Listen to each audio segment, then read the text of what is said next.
Bienvenidos a Más Ideas sobre Fauna, el canal de comunicación del Instituto de Diversidad y Ecología Animal de CONICET y la Universidad Nacional de Córdoba.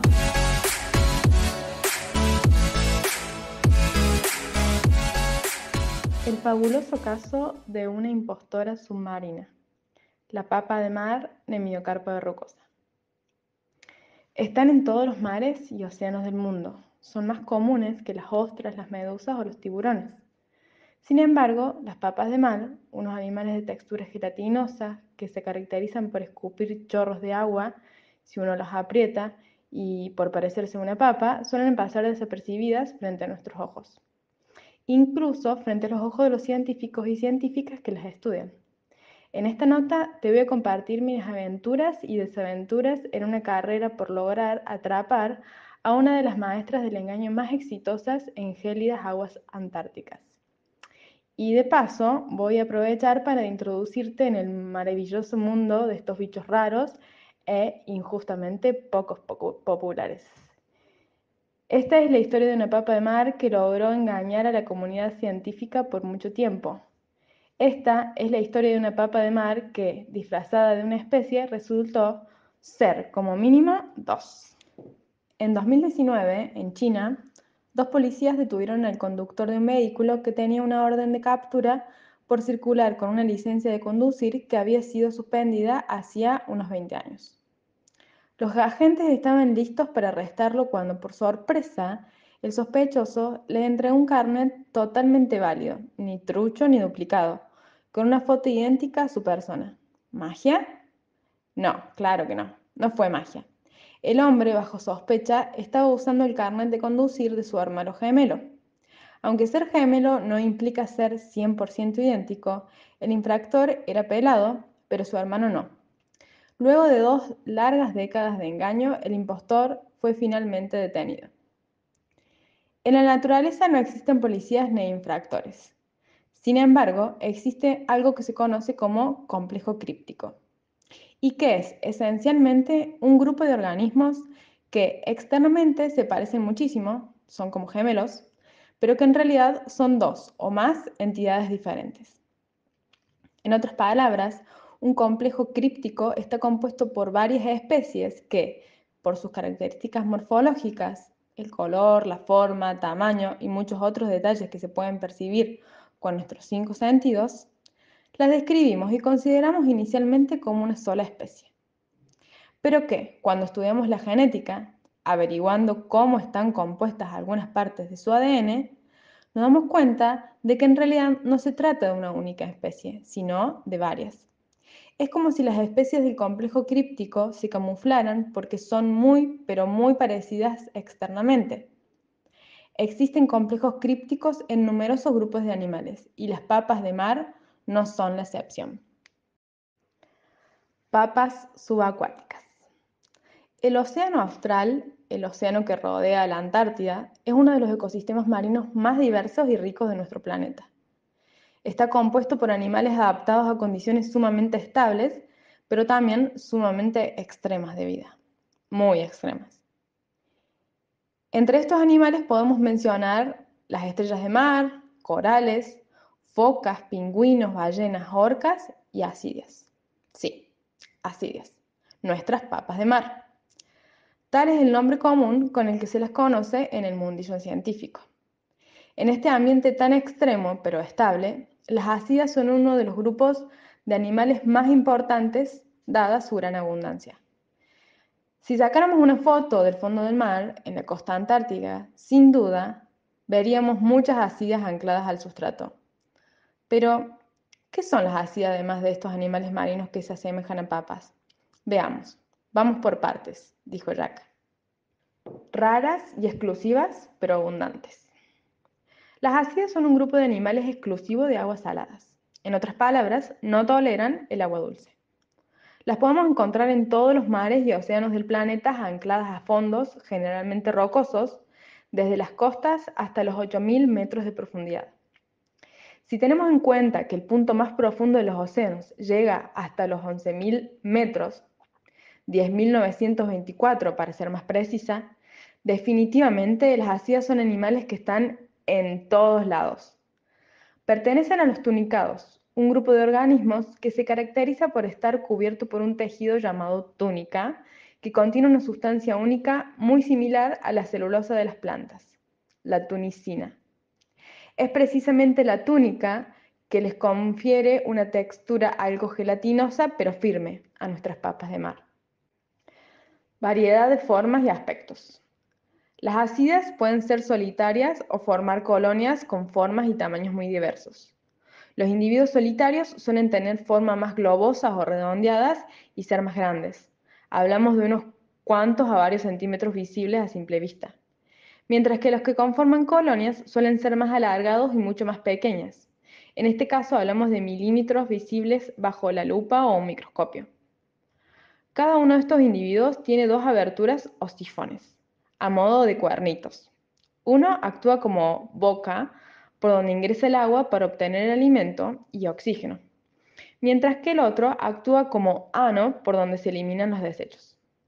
Podemos encontrar ascidias con una enorme variedad de formas y texturas. Algunas son pedunculadas, tienen una suerte de pie alargado con el que se fijan al fondo marino, tipo sopapa, y se elevan sobre la superficie. Otras, en cambio, tienen proyecciones externas a modo de pelos, escamas o púas, e incluso otras están completamente cubiertas con restos orgánicos o arena. No exageraba cuando decía que estos animales son bien raros. La cena está servida. Hoy, partículas en suspensión. La mayoría de las ascidias se alimenta de partículas que flotan en el agua mediante filtración. Para ello cuentan en su interior con una membrana agujereada, el saco branquial, donde cada uno de dichos agujeritos está rodeado por vellosidades, los cilios, con los que generan una corriente que arrastra el agua hacia adentro. Y junto al agua, partículas de alimento y oxígeno disuelto. Sin embargo, también existen algunas especies de profundidad que son carnívoras y que muy probablemente capturan a sus presas mediante formas más activas. Parientes muy lejanos con prácticas sexuales diversas. Si hasta ahora te parecen extrañas y sumamente raras, con esto te van a parecer más extravagantes aún. Las ascidias, tal como las orugas de las mariposas, sufren metamorfosis. Pero además, también se reproducen tanto de forma sexual como asexual. Y las formas asexuales son tantas como para ser dulce. Cuando las condiciones del medio son favorables, aprovechan y se reproducen de manera sexual para esparcirse lo más rápido posible. Pero cuando las condiciones son adversas, cambian al modo sexual. Liberan gametas, óvulos y espermatozoides al agua que, al encontrarse, forman una pequeña larva nadadora muy parecida a un renacuajo. Tras unos cuantos días divagando en las corrientes marinas, las larvas finalmente se fijan al sustrato y ya nunca más se vuelven a mover. Se vuelven sésiles. Y aquí es donde sucede lo increíble. Una vez asentada, la larva sufre muchísimas modificaciones que la terminan convirtiendo en un adulto con aspecto de papa, que sale con birra y hasta salsa cheddar.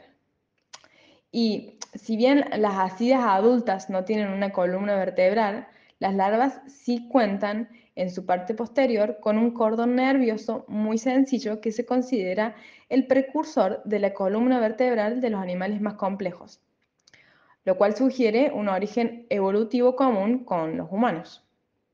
Así que la próxima vez que estés buceando o levantando una piedra y encuentres una ascidia, piensa que es tu pariente lejano. Curiosidades ascidiáceas. ¿Más rarezas? Por supuesto.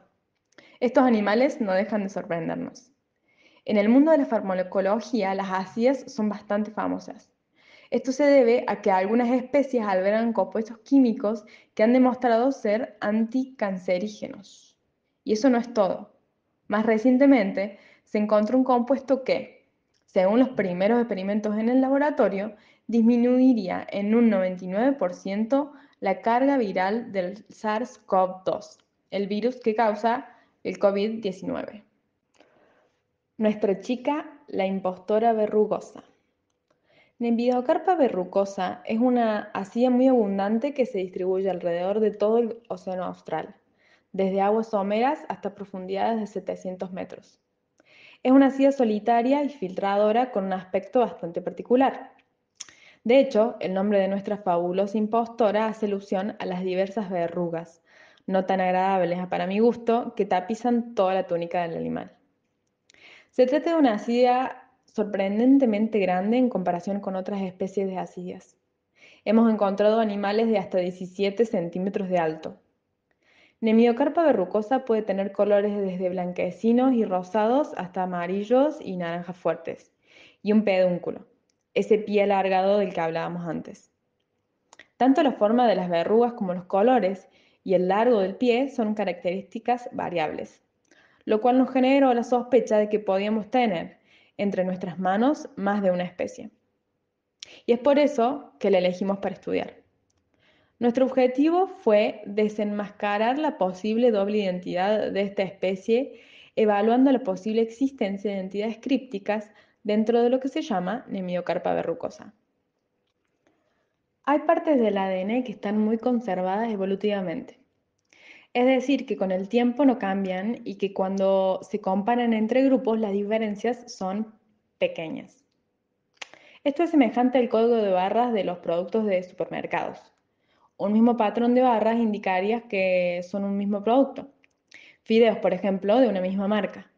Ahora bien, para ver si un nuevo código de barras pertenece a otro producto o el mismo, podemos comparar el orden de las barras y el grosor de ellas. Eso que comparamos son aquellas partes muy conservadas evolutivamente a las que se llama marcadores moleculares. Para evaluar si las muestras recolectadas corresponden o no a una misma especie, estudié dos marcadores moleculares muy populares en la ciencia, CO1 y 18S. Es decir, extraje ADN de las muestras y busqué en ese ADN estos dos fragmentos. Esto se hace con algo que se llama cebadores y muchos tubitos y reactivos, pero esa es otra historia. Luego comparé estos fragmentos entre todos los individuos que había analizado para buscar similitudes y diferencias en la configuración del código genético. Fue un gran desafío que me llevó mucho tiempo y esfuerzo, pero que me dio una gran recompensa. Quien busca, si busca bien, encuentra. Así, después de incontables horas, que se hicieron días, que se hicieron semanas, que se hicieron meses en el laboratorio, y después de mucha computadora y más computadora, eureka. Eso que se ve similar no necesariamente tiene que ser igual. Como los gemelos chinos, ¿se acuerdan? Llegamos a la conclusión de que lo que se conocía y se llamaba Nemiocarpa verrucosa son, al menos hasta ahora, dos especies diferentes. Y digo al menos porque encontramos un grupo de pocos animales que son aún más diferentes y que indican que quizás no solo haya dos especies, sino 4 o más. Pero eso también es otra historia encriptada. La cuestión es que lo que se pensaba que era una sola especie terminó siendo un complejo críptico. Las dos especies que pudimos distinguir viven en simpatria. Y no, esto no significa que son simpáticas las unas a las otras y que se llevan bien, aunque esa podría ser una buena descripción. Vivir en simpatría significa que viven en un mismo lugar. Y esto no es menor porque, a pesar de vivir en el mismo lugar y que, no nos olvidemos, para reproducirse liberan las gametas al agua donde ocurre la fertilización y creación de un nuevo individuo, las diferentes especies no se reproducen entre sí. Esto llama la atención porque nos señala la existencia de mecanismos químicos y físicos, o quizás temporales, que impiden que las gametas de las diferentes especies se junten y generen híbridos, como las mulas, por ejemplo, el caso más conocido de un híbrido entre una yegua y un burro. Mecanismos que todavía poco se entienden. La historia de especies camufladas en una sola no es la primera que se reporta en Antártida. En estas lejanas aguas gélidas se han demostrado casos de especies crípticas de arañas de mar, o fiuras, unos animales muy parecidos a las estrellas de mar, pero con brazos mucho más finos y flexibles, en crustáceos, estrellas de mar y lirios de mar. No solo es llamativo, también es sumamente importante describir y estudiar estos fabulosos casos de impostores submarinos, porque se trata de biodiversidad enmascarada que, seguramente, representa una importante parte de la vida. ¿Cuántas más especies escondidas habrá aún por descubrir?